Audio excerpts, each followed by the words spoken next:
Now today I want to just give some advice today to the brothers and sisters that's taking a look at this, to choose wisely.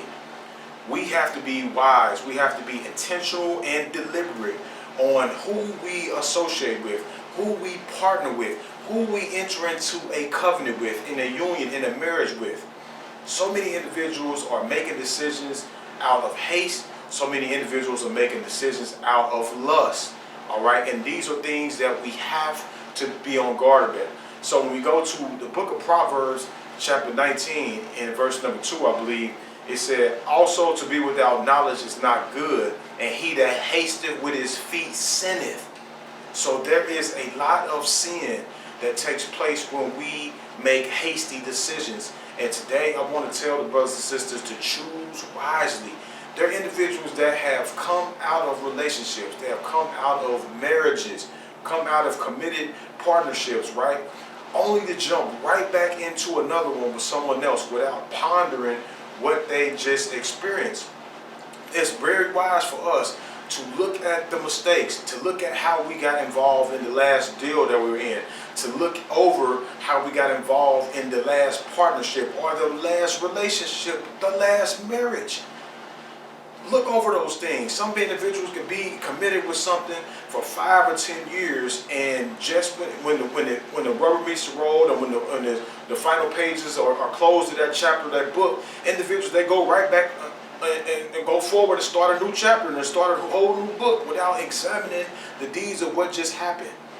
Choose wisely. All right, it's very important. It's in your best interest for your life. As far as I know, we only have one chance to live this life. And we have to make wise decisions, all right? When you are about to choose your spouse, for you men out there, all right, you have to make sure that you are not just looking at the size of her behind or the smile on her face or the size of her breast, all right? Those cannot be the only thing that determine if you want to spend the rest of your life with this person.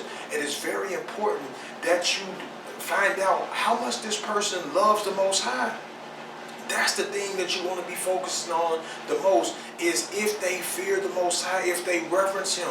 And for you women out there, you sisters, you shouldn't just be looking at how strong his arms are, how big his traps are, or looking at how handsome you think he is.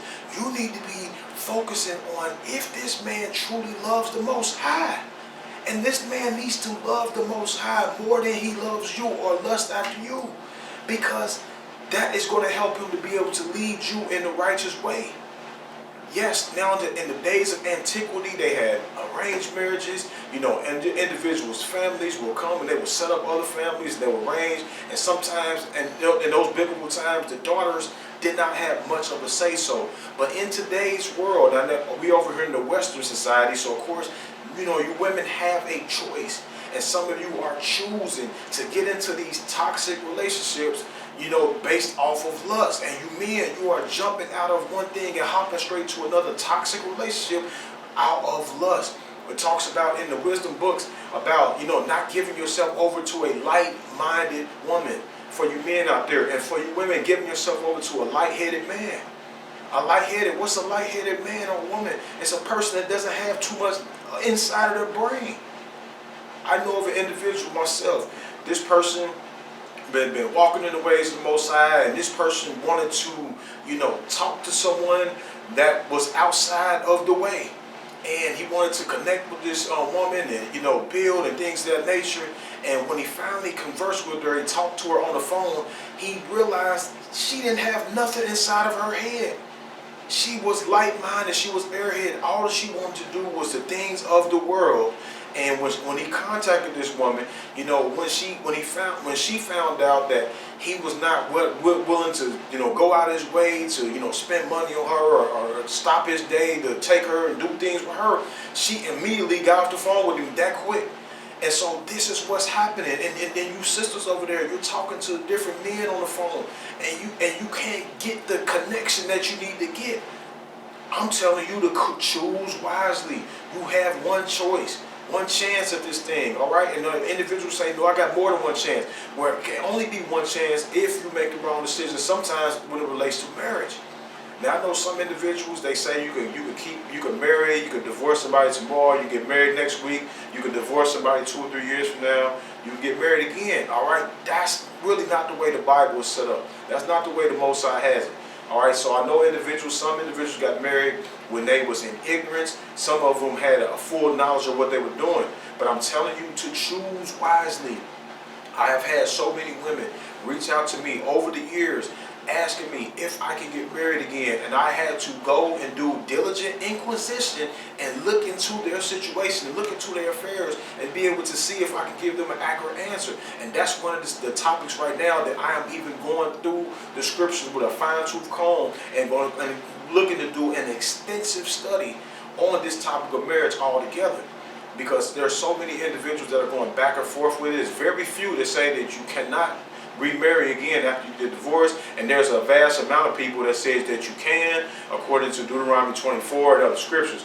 But choose wisely in your marriage, choose wisely in your friendships.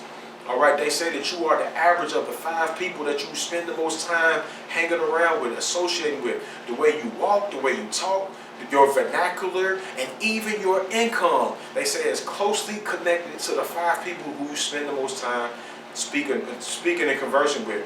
So I'm just telling you right now, that's very important. That goes back to the laws of association that we were talking about, in one of my other videos. It talks about in the wisdom book of Sirach that every beast loveth his kind, and every man his neighbor. All flesh consorteth unto his kind, and a man will cleave unto his like. Like-mindedness. The birds will resort unto their like, and truth will return to those that practice it. So birds of a feather do flock together. All right, and we have to make sure that you are choosing your associations wisely, choosing them through the lens of the scriptures, not by your feelings. Also going with that gut feeling inside of you. Some of you have heard me talk about this gut feeling on about 3 or 4 different of my wisdom videos.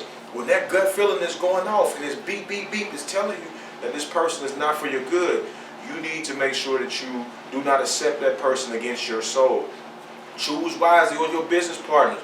All right, sometimes it's not wise to go into business with people who you are really, really close with, because it can damage their relationship. Some individuals that you might be okay with, you might have a common connection, it might be okay, but I'm telling you, if you have real emotions tied up into someone that's like a brother or a sister to you, or even a spouse, sometimes it can damage your relationship. You have to choose wisely.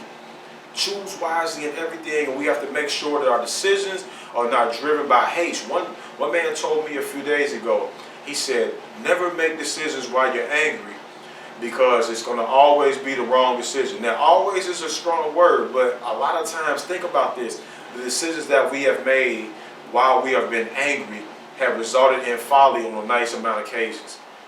So I just want to stop by today as it relates. I know I talked about marriage, I know I talked about friendship, partnership, businesses, and things of that nature, but you have to choose wisely in everything that you do on a daily basis. We have to sit back and think about the decisions that we're going to make, how it's going to not just affect us, but affect our generations, affect our legacy.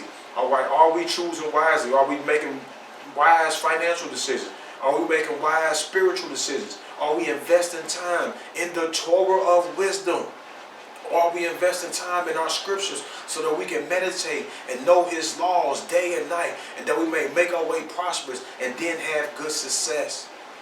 Choose wisely the foods that you put inside of your body. You have to choose wisely, because individuals do not see the effects that happens to them in their 20s and 30s. But when they're in their 60s and their back is dwarfed down, their back is crooked, and they're walking with their face looking towards the ground, that's when it hits them. And they say, well, individuals, they die like a fool. We have to make sure that we are wise. I don't know about you, but if the Most High allows this world to go on for me to be in my 60s and 70s, I want to look like I do right now as the present time of you seeing me, or even better than I do, because I want to take care of this temple. Choose wisely in all the things that you do. Think about these things. Ponder the paths of your feet, all right? So I pray that this short message can be of a benefit for you today. I pray that the Most High continually be with each and every single one of you until the next time we see each other again.